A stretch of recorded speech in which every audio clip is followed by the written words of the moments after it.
कुछ ऐसे ज्ञानी और ऋषि मुनि जिन्होंने हिमालय में घोर तपस्या की और जिससे उन्हें एक वरदान मिला, एक ब्रह्म शक्ति, जिससे अलग अलग अस्त्रों का निर्माण हुआ। अग्नि की शक्ति से भरा अग्नि अस्त्र, जल अस्त्र, पवन अस्त्र, पशु पक्षियों की शक्ति से भरे अस्त्र। ऋषि मुनियों की तपस्या का फल मिल चुका था, पर फिर ब्रह्मांड में एक कंपन पैदा हुआ, क्योंकि अभी आखिरी अस्त्र आना बाकी था, जो शिव भगवान की तीसरी आंख की तरह था, जो निर्माण और विनाश दोनों कर सकता था। ऋषियों ने बड़ी मुश्किल से पृथ्वी को शांत किया। फिर प्रकट हुआ वो अस्त्र जो सर्वशक्तिशाली सारे अस्त्रों का देवता, ब्रह्मास्त्र। ऋषियों ने ब्रह्मास्त्र के आगे सर झुकाया और ये बन गए ब्रह्मांश, जो एक गुप्त समुदाय बनकर सारे अस्त्र और ब्रह्मास्त्र की रक्षा करने लगे। जैसे जैसे वक्त आगे बढ़ता गया, हम धीरे धीरे इन अस्त्रों को भूलने लगे। ये कहानी है ब्रह्मास्त्र के पहले भाग की। अब हम नए भारत में आते हैं, मुंबई, जहां हम एक नौजवान से मिलते हैं जिसका नाम है शिवा। शिवा पेशे से एक डीजे है, जो विजयदशमी के दिन पर पंडाल में है कि तभी अचानक उसे कुछ एहसास होता है। जिस समय शिवा मुंबई में है, उसी समय दिल्ली में हम एक साइंटिस्ट मोहन भार्गव को देखते हैं, जो अपने पेंट हाउस में है और अपने काम में बिजी है। उसे एहसास होता है कि उसके रूम में कोई है। तभी वो इंसान मोहन के सामने आता है, जिसका नाम है रफ्तार। मोहन के हाथ में एक टुकड़ा जैसा कुछ था। रफ्तार कहता है कि वो हिस्सा मुझे दे दो। मोहन पूछता है कि तुम कौन हो? तभी वहाँ एक और इंसान आता है, बिल्कुल हट्टा कट्टा, जिसका नाम है जोर। मोहन को खतरे का एहसास होता है। उसके पास जो टुकड़ा था वो उसे एक बॉक्स में बंद करता है और अपने खून की कुछ बूंद उस बॉक्स के ऊपर गिराता है और जोर से दूसरी तरफ फेंक देता है। जोर और रफ्तार दोनों मोहन को मारने लगते हैं और उस बॉक्स को खोजने लगते हैं। मोहन उन दोनों को अपनी बातों से बहलाने की कोशिश करता है, क्योंकि उसके पास एक अस्त्र था जहां तक उसे पहुंचना था। वो जैसे ही उस अस्त्र को पहनता है, एक रोशनी सी प्रकट होती है और वो वहां से भागने लगता है। पर जोर और रफ्तार उसका पीछा करते हैं, पर मोहन बिल्कुल बंदर की तरह इधर उधर भागने लगता है। दोनों बहुत कोशिश करते हैं मोहन को पकड़ने की, लेकिन पकड़ नहीं पाते। इसके बाद मोहन ये कहता है कि तुम मुझे नहीं पकड़ सकते, मुझे ब्रह्मांश का कर्तव्य निभाना है। इसके बाद चारों तरफ रोशनी होने लगती है और वो बिल्डिंग की छत को तोड़कर बाहर निकल जाता है। और ये सब इसलिए होता है क्योंकि मोहन के पास एक अस्त्र था, जो था वानर अस्त्र। कुछ देर बाद मोहन वापस अपने कमरे में आता है और वहां पड़ी एक दूरबीन को उठाता है। जैसे ही वो उसे छूता है, वो एक बॉक्स में बदल जाता है कि तभी उसके ऊपर फिर से हमला होता है और मोहन को कैद कर लिया जाता है।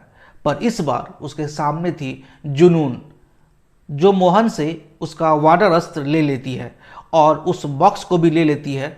उस बॉक्स में ब्रह्मास्त्र का एक टुकड़ा था। मोहन उसे कहता है ऐसा मत करो, तुम इसकी ताकत को नहीं जानती। पर जुनून कहती है कि मैं इसकी ताकत को आपसे बेहतर जानती हूँ। जुनून जैसे ही उस अस्त्र को लेती है, हम देखते हैं कि पत्थर की मूरत है जिसकी आंखें आ जाती है। मोहन कहता है कि जुनून, तुम अंधेरा ला रही हो, पर घबराओ मत, रोशनी भी आएगी। उधर मुंबई में शिवा को इन सब चीज़ों का एहसास हो रहा था, पर उसे लगा कि ये सब बस एक सपना है। वो इन सब चीज़ों को भूलकर पूजा एंजॉय करने लगता है, नाचता है, गाता है। और उसे इस नाचने और गाने में वो लड़की दिखती है जिसे बस वो देखता रह जाता है। दशहरा महोत्सव में रावण को जलाया जाना था, पर जैसे ही रावण को जलाया जाता है, उसकी आग आसमान की तरफ बढ़ने लगती है। सभी ये देखकर डर जाते हैं। शिवा उस आग के बहुत करीब था, इसलिए वो बेहोश हो जाता है और जब उसे होश आता है तो अपने आप को दोस्तों के बीच पाता है। सभी को लगा कि रावण के पुतले में बारूद ज़्यादा हो गई थी, इसलिए ऐसा हुआ। शिवा अपने दोस्तों को बोलता है कि यार, एक लड़की को देखा, दिल लेकर चली गई वो। उसके दोस्त उसका मजाक उड़ाते हैं कि जो कुछ भी था वो चली गई है, वो फिर से नहीं मिलने वाली। पर शिवा को लगता है कि वो मिलेगी। इसके कुछ दिनों बाद शिवा एक पार्टी में डीजे बजा रहा था। जब वो वहाँ से निकलने वाला होता है तो उसकी नज़र एक लड़की पर जाती है जिसे उसने दशहरा महोत्सव में देखा था। पर सिर्फ शिवा ही नहीं, उस लड़की ने भी उसे वहाँ देखा था और इस पार्टी में भी उसने इसे पहचान लिया। पर वो तुरंत पार्टी से जाने लगती है, पर शिवा उसका पीछा करते हुए उस तक पहुँचता है। उसका नाम ईसा था। वो उससे बात करता है और उसे बोल देता है कि वो उसे अच्छी लगती है। शिवा उसका नंबर मांगता है, पर ईसा कहती है कि वो किसी पार्टी में जा रही है, तुम भी चलोगे? शिवा कहता है, यार चलना तो चाहता हूँ पर कहीं और पहुँचना है। उसे प्रॉमिस किया है, एक पार्टी है। ईसा ने कहा ठीक है चले जाओ, पर शिवा ने कहा कि तुमने अपना नंबर नहीं दिया। ईसा ने कहा कि तुमने अपनी पार्टी में नहीं बुलाया। शिवा ने फिर कहा क्योंकि मैं जहाँ जा रहा हूँ वो तुम्हारे स्टैंडर्ड का नहीं है, तुम्हें शायद अच्छा ना लगे। उसने कहा कि ऐसा तुम्हें लगता है, मुझे नहीं। तब शिवा ने उसे और उसके दोस्तों को अपने साथ जाने के लिए बोला और ये भी कि उन्हें बहुत मज़ा आएगा। सारे दोस्त शिवा के साथ उसके घर पर पहुंचते हैं और यहाँ आकर देखते हैं कि एक बच्चे की बर्थडे पार्टी है, जहाँ एक नहीं बहुत सारे बच्चे थे। सभी नाचते हैं, गाते हैं, बच्चों के साथ एंजॉय करते हैं। ईसा को ये सब बहुत अच्छा लगता है। वो पूछती है तुम कौन हो और ये सारे बच्चे? शिवा कहता है मैं भी इनके जैसा ही हूँ, जिनका अपना कोई नहीं है। मैं बस इन सब बच्चों का ख्याल रखता हूँ और कोशिश करता हूँ कि इन्हें किसी चीज़ की तकलीफ़ ना हो। ईसा शिवा से उसके माँ बाप के बारे में पूछती है। शिवा कहता है उसका बाप उसके लिए एक पहेली है जिसके बारे में वो नहीं जानता, पर वो अपनी माँ को देवी की तरह पूजता है जो उसके साथ उसके घर पर रहती थी। पर जब वो 1 साल का था तब उसने उन्हें खो दिया। उनके पास एक शंख था जिसे याद के रूप में हमेशा अपने पास रखे हुए हैं। ईसा पूछती है कि क्या हुआ उनके साथ। ये कहता है यार मत पूछो प्लीज़, तुम पूछोगी तो मुझे बताना पड़ेगा। वो बोलती है कि तुम्हें तो बहुत मुश्किल हुई होगी। वो कहता है कि हाँ हुई तो थी, पर मैं मानता हूँ कि ज़िंदगी बहुत खूबसूरत है और इसलिए मैं हमेशा अपने आप को पॉजिटिव रखता हूँ। उसकी बातें सुनकर ईसा को बहुत अच्छा लगा। ये दोनों बात कर ही रहे थे कि अचानक शिवा को कुछ होने लगा। उसे फिर से वो चीज़ें दिखने लगी जहाँ जुनून ने मोहन को 7 दिनों से कैद करके रखा है। अब वो उसके दिमाग को अपने वश में कर लेती है और ये पता करने की कोशिश करती है कि ब्रह्मास्त्र के बाकी 2 टुकड़े किसके पास हैं। तो उसे पता चलता है कि एक टुकड़ा उसके दोस्त आर्टिस्ट के पास है वाराणसी में, जिसका नाम है अनीश शेट्टी। इसके बाद वो तीसरे हिस्से के बारे में जानने की कोशिश करती है, पर मोहन का दिमाग ये बताने से इनकार करता है। उसे बस एक आश्रम के बारे में और एक गुरु के बारे में पता चलता है, लेकिन वो कौन है ये जानने से पहले मोहन होश में आ जाता है और अपने आप को उस बिल्डिंग से नीचे गिरा देता है ताकि वो और कुछ ना जान सके। ये सब कुछ शिवा को दिख रहा था। उसे एक तरह का एहसास हो रहा था कि कुछ गलत हो रहा है। उसके अगले दिन बच्चे उससे पूछते हैं कि तुम्हें कल क्या हो गया था। ईसा 2 घंटे इंतज़ार करने के बाद चली गई, पर उसे बच्चों से पता चला कि आज काली पूजा के अवसर पर वो आने वाली है। शिवा उस जगह पर जाता है। वहाँ पर काली माँ की मूर्ति को देखकर उसे रात की घटना याद आने लगती है। पंडाल में पड़े एक अखबार से उसे पता चलता है कि साइंटिस्ट मोहन भार्गव ने सुसाइड कर लिया। फिर वो मोहन भार्गव के बारे में सर्च करता है तो न्यूज़ में भी ये बातें चल रही होती है कि तभी ईसा भी वहाँ आती है। प्रॉब्लम यह थी कि शिवा को लगता था कि उसे जो कुछ भी एहसास होता है वो बस एक सपना है, पर अब उसे एहसास हुआ कि ये बस एक सपना नहीं है बल्कि सच है। वो ये बात ईसा को बताता है कि मोहन भार्गव ने सुसाइड नहीं की है, उसे मारा गया है। उसने और जो कुछ भी देखा उसे ईसा को बताया और ये भी कि वाराणसी में अनीश शेट्टी है जिनकी जान खतरे में है। ईसा कहती है कि तुम ये सब पुलिस को क्यों नहीं बताते। शिवा कहता है कि कोई इस बात पर यकीन नहीं करेगा। वो कहता है कि वो वाराणसी जाएगा उस आर्टिस्ट को बचाने के लिए। ईसा कहती है मैं भी तुम्हारे साथ जाऊंगी। पहले तो शिवा को लगा कि ये बस यूं ही बोल रही है। वो उसे मना करता है, पर ये कहती है तुम्हें ईसा का मतलब पता है? ईसा का मतलब है पार्वती अगर पार्वती शिवा का साथ नहीं देगी तो वो कौन देगा। शिवा कन्विंस हो जाता है और दोनों वाराणसी आ जाते हैं। वहाँ घाट पर कुछ दिए जल रहे थे। अचानक उन दियों का आग शिवा की तरफ आ जाता है, पर वो जलता नहीं। ये देखकर ईसा कहती है, ये सब क्या है। ये कहता है, ईसा, आग मुझे नहीं जलाती। ऐसा क्यों है मुझे नहीं पता। पर ईसा गुस्सा हो जाती है। वो कहती है कि तुम कौन हो और तुमने ये बात मुझसे क्यों छिपाई। शिवा कहता है, मुझे पता नहीं आग मुझे क्यों नहीं जलाती। एक बार बचपन में मेरे घर में आग लगी थी जिसमें सब कुछ जल गया, पर मैं नहीं। आग से मेरा कुछ रिश्ता है, पर अचानक से ये जग उठा है। ईसा कहती है, कब से। वो कहना चाहता था कि जब से तुम मिली हो, पर वो कहता नहीं है। वो ईसा को आई लव यू बोल देता है, और ये भी कि मेरी वजह से तुम कभी रोना नहीं, मैं तुमसे बहुत प्यार करता हूँ। ये दोनों बात कर रहे थे कि अचानक वहाँ इन दोनों की नज़र जुनून, रफ्तार और जोर पर पड़ जाती है। ये उसे देखकर पहचान लेते हैं। वो समझ गए कि ये तीनों वहाँ आर्टिस्ट की खोज में आए हैं। ये दोनों उनका पीछा करने लगते हैं, तो उन्हें पता चलता है कि आर्टिस्ट भी वहाँ आए हुए हैं।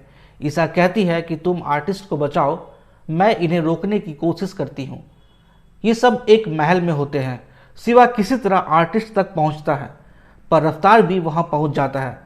पर ऐन वक्त पर ईसा आकर रफ्तार का ध्यान वहाँ से हटा देती है। शिवा आर्टिस्ट को साइड में लेकर बताता है कि मैं जानता हूँ कि आप एक ब्रह्मांस हैं और आपकी जान खतरे में है। आपको यहाँ से निकलना होगा। अनीस शिवा की बात मान लेता है, पर इधर रफ्तार ईसा को पकड़ लेता है। वो समझ जाता है कि ये लड़की उसकी हेल्प कर रही है। ईसा चिल्लाकर शिवा को बुलाती है। शिवा तुरंत उस जगह पर पहुँचता है। वो उसे रोकने की कोशिश करता है। दोनों के बीच लड़ाई होती है, पर रफ्तार शिवा पर भारी पड़ता है। वो उसे बहुत मारता है। रफ्तार शिवा को गोली मारने वाला होता है कि तभी वहाँ अनीस आ जाता है और उसे गोली लग जाती है, पर वो रफ्तार को मारता है। इसके बाद वहाँ जुनून और जोर भी आ जाते हैं। अनीस दोनों को लेकर वहाँ से निकल जाता है। ये सब एक कार में बैठकर भागने लगते हैं। अनीस को गोली लगी थी। शिवा उन्हें हॉस्पिटल लेके जाना चाहता था, पर अनीस ने कहा कि मैं पहले आश्रम जाना चाहता हूँ, गुरुजी के पास। अनीस के पास नंदी अस्त्र था। उसने अपनी ताकत से अपनी चोट को ठीक कर लिया। फिर ये दोनों पूछते हैं कि वो आश्रम कहाँ है।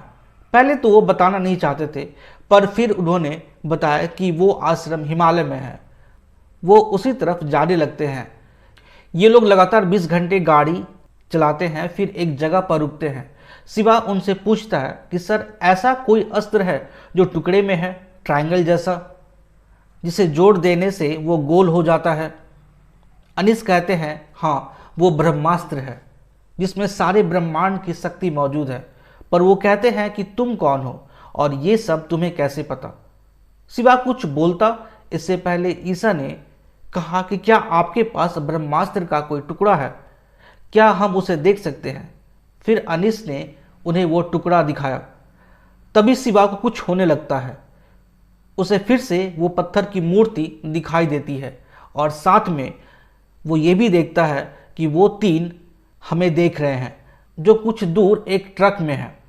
अनीस उन दोनों को वहाँ से जाने के लिए बोलता है।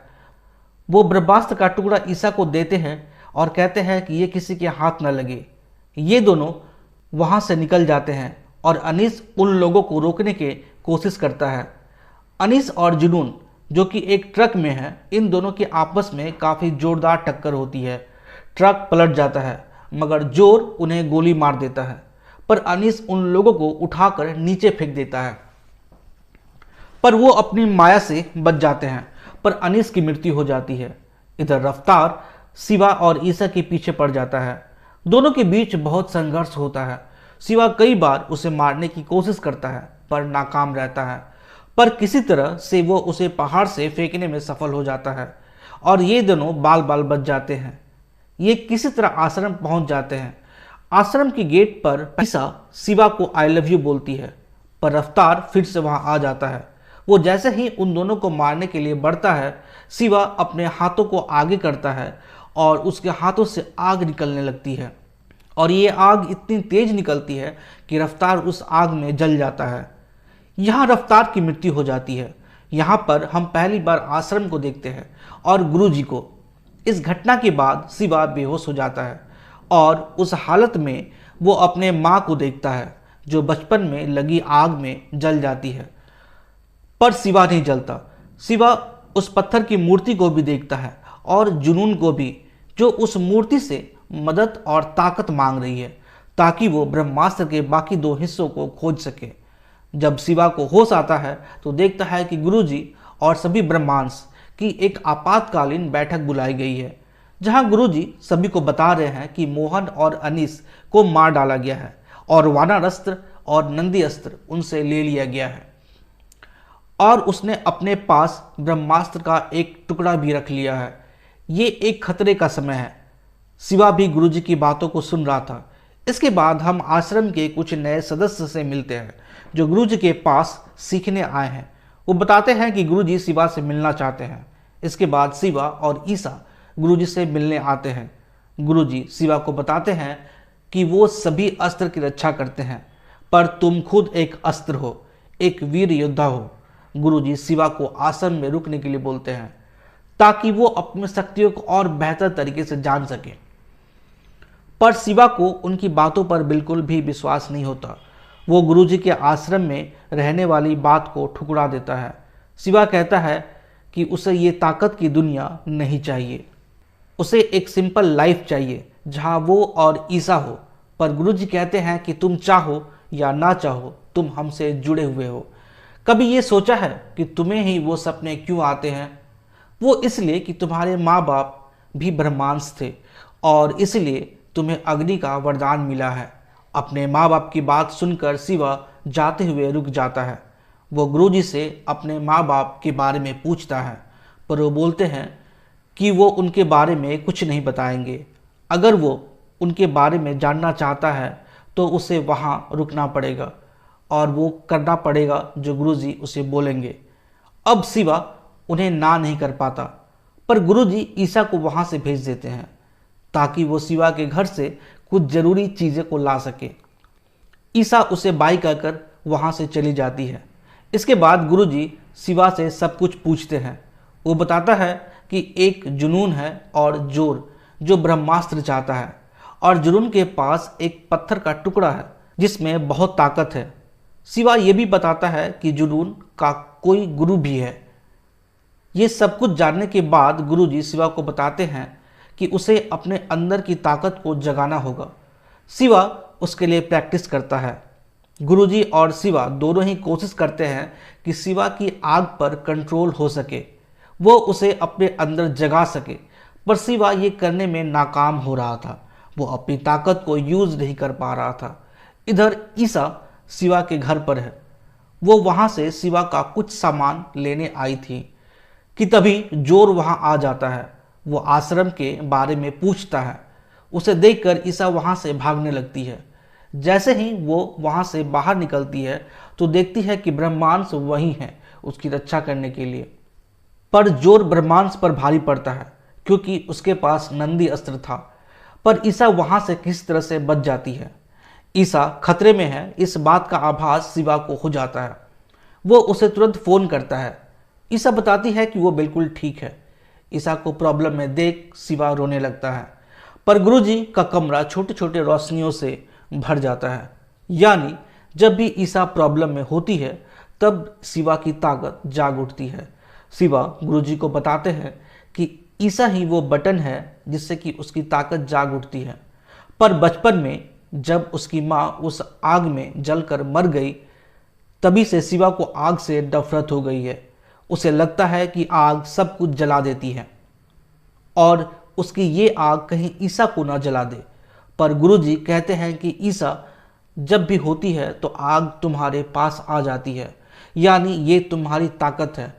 तुम अगर आग से डरते हो तो उससे प्यार दो, ऐसे आग किसी को नहीं जलाती। शिवा जब भी ईसा को याद करता तो आग उसके कंट्रोल में हो जाती और अब शिवा को आग से डर नहीं लगता और उससे प्यार करने लगता है। शिवा आग से और भी ज़्यादा प्रैक्टिस करने लगता है।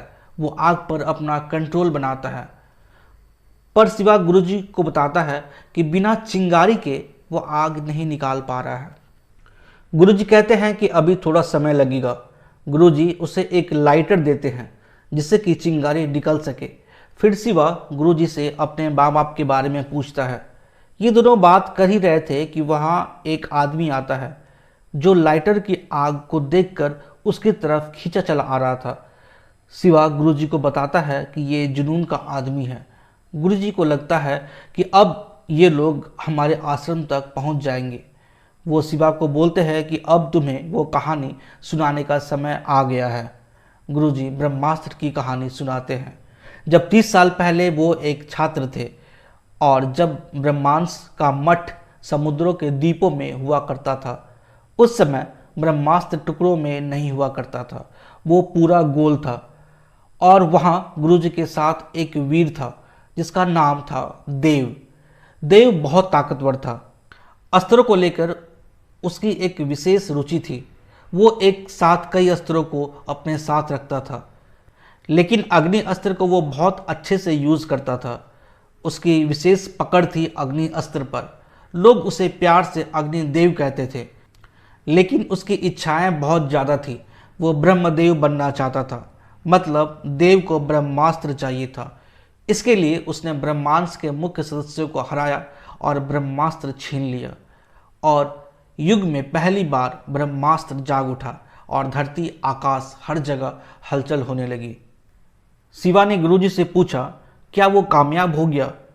गुरुजी ने कहा, नहीं, क्योंकि इसके बाद एक और लड़ाई हुई जिसे लड़ा एक लड़की ने जिसका नाम था अमृता। उसने ब्रह्मास्त्र के 3 टुकड़े कर दिए और देव की इच्छाओं को भी खत्म कर दिया। पर इस लड़ाई के बाद ब्रह्मास्त्र के बस 2 टुकड़े मिले, तीसरा टुकड़ा उन्हें नहीं मिला और जहां ये लड़ रहे थे वो जगह समुद्र में डूब गया। शिवा ने कहा, सर, आप मेरे माँ बाप के बारे में बताने वाले थे, पर ये तो देव और अमृता की लड़ाई की कहानी है। लड़ाई से पहले उन दोनों का क्या रिश्ता था?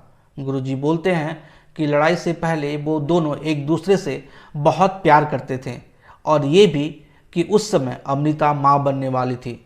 गुरुजी का कहना था कि उसने जिस बच्चे को जन्म दिया वो और कोई नहीं, शिवा है, इसलिए आग उसे नहीं जलाती। गुरुजी जब ये बता रहे थे कि तभी आश्रम में आग जलने लगती है। सभी को ये एहसास होता है कि दुश्मन यहाँ तक आ गए हैं।